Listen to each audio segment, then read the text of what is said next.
He wasn't built from glory. He wasn't shaped by fame. Jess Larochelle was shaped by silence, discipline, and the kind of cold that teaches a man to endure long before he holds a weapon. He grew up in northern Canada, where winters were sharp, voices were low, and every day demanded patience. He learned early that strength didn't need noise. Responsibility didn't need applause. And when something had to be done, you did it, whether anyone noticed or not. That mindset is what carried him across continents, into the dust and heat of Afghanistan. A place where the air tasted like metal, where every shadow could hide a threat, and where the quiet right before impact felt almost identical to the stillness of his childhood winters. Jess wasn't the loud one in the unit. He wasn't the soldier who boasted, bragged, or tried to look brave. But when orders came down, he executed. When danger appeared, he moved first. When others hesitated, Jess stabilized the line. By 2006, his team knew exactly who he was. A reliable operator. A calm rifle in the storm. A man who never looked away when things got dark. October 14th began like any other day in the Pashmul district. Heat rising off the earth. Dust hanging in the air. An uneasy calm stretching across the fields. Jess manned observation post 88, nothing more than sandbags, wooden beams, and the earth itself. Tight. Cramped. Minimal cover. But positioned perfectly to see movement before it reached the squad. Inside the post, he checked his machine gun. Checked his rockets. Checked firing angles. Routine. Methodical. Controlled. But war doesn't warn you when it shifts. Just after midday, the valley went unnaturally still. No wind. No animals. No distant chatter. Only a pressure, the kind a soldier feels deep in his chest before contact. Jess felt it. A moment later, impact. A massive blast struck the observation post, tearing sandbags open and throwing him into the back wall. Dust filled his lungs. The world narrowed to a single high-pitched ringing.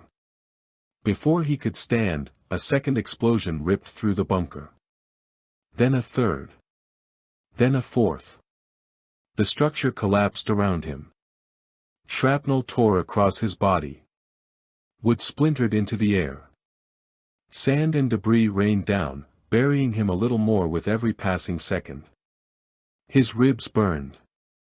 His shoulder screamed. But he stayed conscious.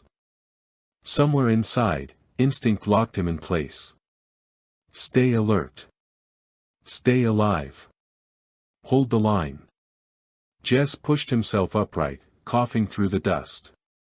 Outside, the enemy closed in, fast, coordinated, and in numbers far greater than his position could handle.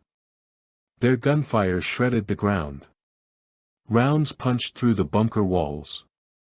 His squad, positioned behind him, needed time. Without this observation post, the entire line would break. Jess steadied the machine gun, ignoring the pain that racked his body, and opened fire. The weapon roared against the incoming assault, halting the first wave. Dirt erupted. Shadows dropped. Movement slowed. But the recoil hammered his injured ribs, and debris continued falling. Smoke curled around him. He fought through it. Then, the machine gun jammed. Silence. The worst possible kind. The enemy advanced. The bunker sagged. Every breath hurt. Any soldier could have fallen back. Most would have. The position was collapsing, and so was he. But Jess Larochelle wasn't most soldiers. He reached for the rockets. And the battle entered a new phase. One that would define him forever. Jess pulled the first rocket with a movement that looked impossible for a man in his condition. His hands were shaking. His breathing was uneven. Dust clung to his face and blood marked the edges of his uniform. But his focus tightened. Target. Angle. Range. Commit. He steadied the tube on what remained of the sandbag wall. Through the haze, he saw enemy fighters advancing in a staggered pattern, moving with confidence, believing the bunker was finished, believing the man inside it could no longer fight. He proved them wrong in less than a second. Jess fired the first rocket. The blast tore across the field, detonating in the center of the approaching line. The shockwave kicked dirt into the air and forced the attackers to break formation. Before the smoke even cleared, Jess grabbed the second rocket. Incoming fire hammered the bunker. Bullets snapped overhead. Fragments of wood and earth struck his arms and face. He didn't stop. He didn't react. He didn't waste time. He fired again. The second explosion hit deeper in the formation, scattering fighters into confusion. Some dropped. Some dove for cover. Some turned to reposition. Jess endured the recoil with gritted teeth. The force shook through his damaged ribs, sharp enough to blur his vision. He blinked through the pain, refusing to surrender an inch. He reached for the third rocket. Only to find it buried under debris. He dug through the collapsed sandbags with one hand, pushing aside dirt, splinters, and broken gear. Every movement sent another surge of pain down his side. His shoulder felt like it was tearing apart with each pull. But he kept digging until his fingers found the tube. The enemy regrouped. Their fire grew heavier. The ground around the bunker erupted in small explosions. Jess didn't flinch. He had one objective left. Hold the line. He lifted the third rocket into position, braced it against the collapsing wall, and aimed through the drifting smoke. But then a new sound cut through the chaos. A faint shout from behind him. His squad. They were repositioning. Regaining formation. Preparing to push back. Jess knew what that meant. If the enemy breached his position, they would flood through and collapse the entire defensive line. Everything depended on him delaying them, seconds mattered. He fired the third rocket. The blast hit close, so close the shockwave rolled into the bunker like a wave, knocking him back onto the ground. Dust swallowed the interior. Wooden beams groaned under the pressure. Half the roof sagged. Jess coughed hard, forcing air back into his lungs. His body begged for rest, but he didn't listen. He pushed himself up again. Outside, enemy fighters were still advancing, slower now, cautious, but determined. Their numbers hadn't disappeared. They were simply recalculating. The rockets were gone. The machine gun was down. The bunker was half collapsed. Jess was now armed with nothing but grit, a rifle, and the refusal to let the line break. He leaned against the damaged wall, raised his weapon, and took aim with steady hands that shouldn't have been steady at all. Every shot he fired slowed the enemy further. Every second he bought gave his squad the time they needed. Every breath he fought for kept the defense alive. The bunker had become more than a position. It was a symbol. One man standing against an entire assault. And Jess Larochelle had become the line itself. But the battle was far from over. The enemy had realized something. The bunker wasn't collapsing. It was resisting. And now, they were preparing their final push. Jess tightened his grip, bracing for the moment he knew was coming. Because holding the line is one thing. Surviving the weight of it is another. The enemy regrouped with purpose. Their scattered advance tightened into coordinated movement, shadows shifting through smoke, reshaping into a unified front. They had realized something no commander ever expects to face. One soldier was holding them back. One bunker. One rifle. One man refusing to go down. Jess watched them reposition through the broken slits in the sandbags. His breathing was heavy. His shoulder throbbed with each pulse. A warm line of blood traced down his arm. But his grip on the rifle stayed firm, steady, absolute. He scanned the field. Counted shapes. Measured distance. Tracked movement. This wasn't bravery. It was discipline. The kind you only earn when repetition becomes identity. Rounds slammed into the bunker, shredding more of the structure. Dirt exploded inward. Splinters struck his face. The air filled with the hiss of incoming fire. The walls weren't just cracking, they were giving up. Jess didn't. He fired controlled bursts, forcing the advancing fighters to drop behind cover again. Each shot was deliberate, calculated, efficient. He held the angle that protected his squad. The only angle that mattered. A ricochet sparked against his helmet. Another tore through the sandbag beside him. The pressure outside intensified. The enemy had shifted into suppression fire. A continuous stream of rounds meant to break the defender before the final assault. Jess braced his back against the collapsing wall, letting the vibrations shudder through him. He closed one eye against the dust and forced the other to stay sharp. Hold. Steady. Do not give them the opening. His entire world shrank to the width of a rifle barrel. Behind him, faint movement. His squad. Regrouping. Calling positions. Preparing their counter-assault. But they needed more time. Seconds. Maybe a minute. Time Jess didn't have, but would create. He fired again. Short, clean bursts. The recoil drove pain deeper into his ribs, but he absorbed it like part of the job. Like part of the system he belonged to. Then he heard it. A sound no soldier wants inside a failing position. Cracking wood.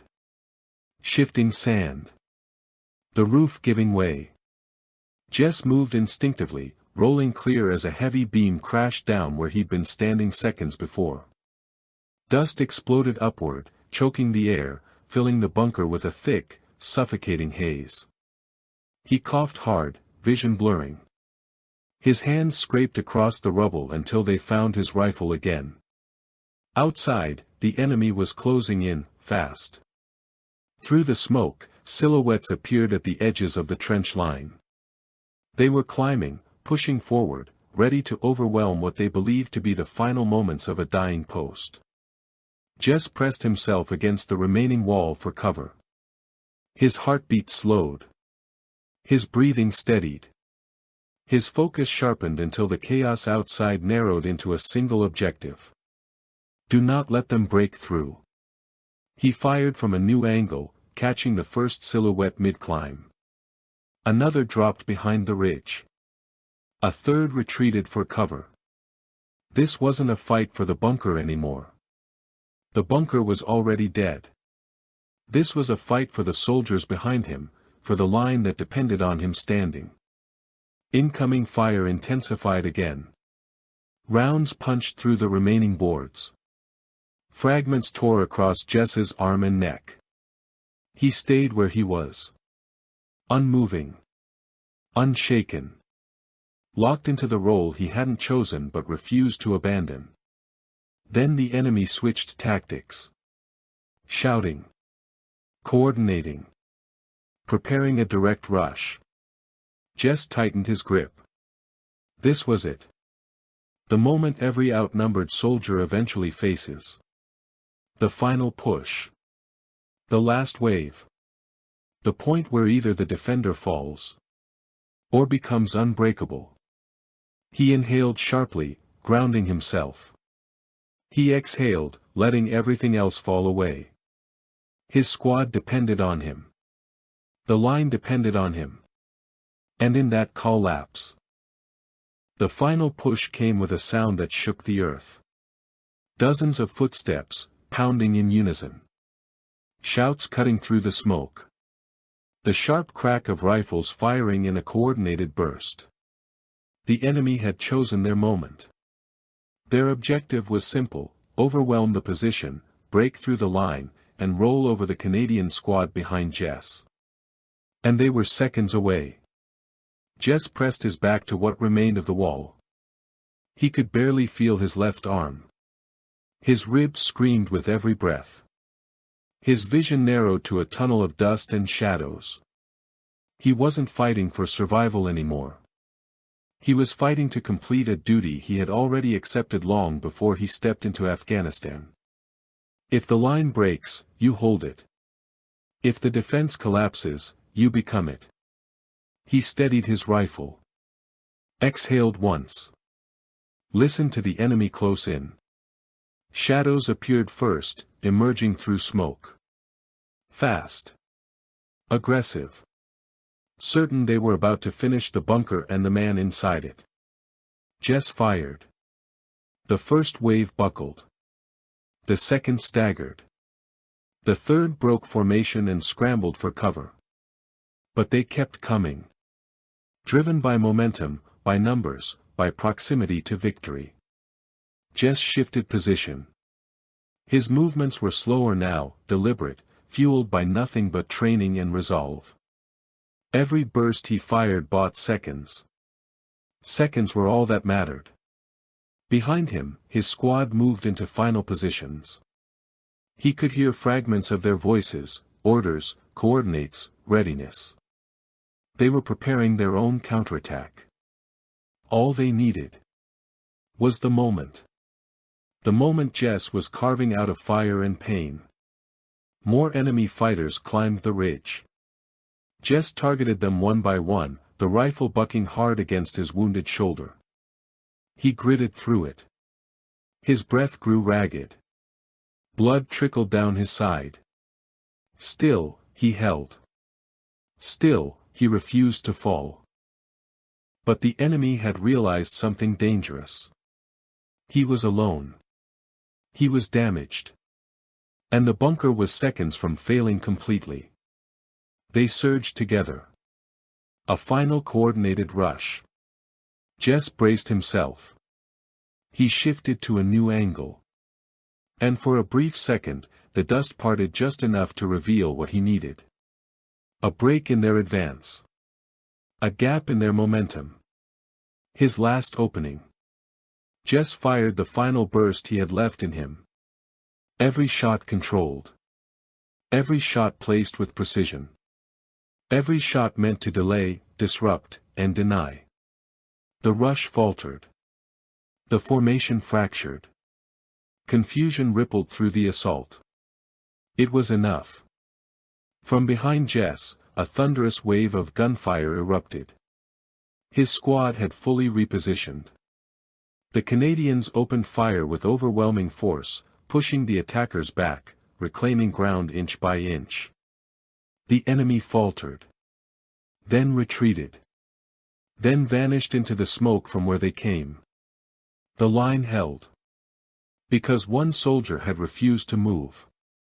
Inside the bunker, silence settled slowly, heavy, thick, and final. Jess lowered his rifle. His body finally gave in to the pain he'd ignored. His knees buckled, and he sank to the ground. His squad reached him within seconds. Hands on his shoulders. Voices breaking through the haze. Calling his name. Reassuring him he had done it. He had done all of it.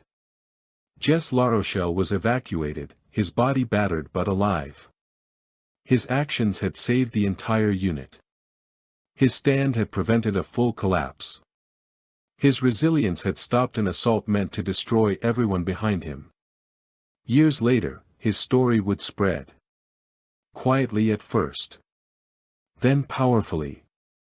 A reminder that sometimes the strongest walls are built from a single soldier who refuses to fall. Jess never called himself a hero. But on that day, in that bunker, under fire and under pressure that should have crushed him. He became what every soldier hopes to be. The final line. The last defense. The reason others get to live. And that's what courage looks like. When the world is collapsing around you,